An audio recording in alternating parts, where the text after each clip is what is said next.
April 19 മുതൽ 23 വരെയുള്ള കാലയളവിൽ ദിവസവും അങ്ങിങ്ങായിട്ടൊരു മഴയുടെ ഒരു പ്രതീതി വന്ന് ചേരാനിടയുണ്ട്.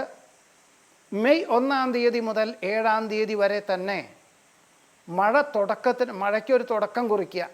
നമുക്കൊക്കെ ശീലമുള്ളത് ഇടവപ്പാതി എന്ന് വെച്ചാൽ ജൂൺ 1-ാം തീയതി സ്കൂൾ തുറന്നാൽ അന്ന് മുതൽ മഴ കിട്ടുക, അങ്ങനെയൊക്കെയാണ് നമുക്കൊക്കെ പണ്ടൊക്കെ ശീലവും.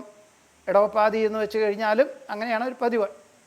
ഈ മെയ് 1-ാം തീയതി മുതൽ 7-ാം തീയതി വരെ മഴ തുടങ്ങുകയും 14, 15, 16 എന്നീ തീയതികളിലും 19, 20, 21 എന്നീ തീയതികളിലും നല്ല നിലയിലൊരു മഴയുടെ പ്രതീതി വന്നു ചേരും. എന്നാൽ ചില ദിവസങ്ങളിലൊക്കെ കാറ്റിൻ്റെ അവസ്ഥകളെ കൊണ്ട് ഇവിടെ ലഭിക്കുന്ന മഴയുടെ തോത് കുറയും. എന്നാൽ വനപർവ്വതങ്ങളിലൊക്കെ സ്വല്പം കൂടുതൽ ലഭിക്കാനും സാധ്യതയുണ്ട്.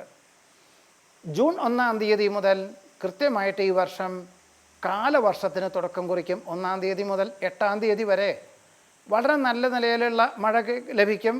അത് 14-ാം തീയതി വരെയും, അത് ജൂലൈ 4-ാം തീയതി വരെ, അതായത് ജൂൺ 1-ാം തീയതി തുടങ്ങിയാൽ 8-ാം തീയതി വരെ നല്ല മഴ ലഭിക്കുകയും അത് ജൂലൈ 4-ാം തീയതി വരെ തുടരാനുള്ള സാധ്യതയുണ്ട്.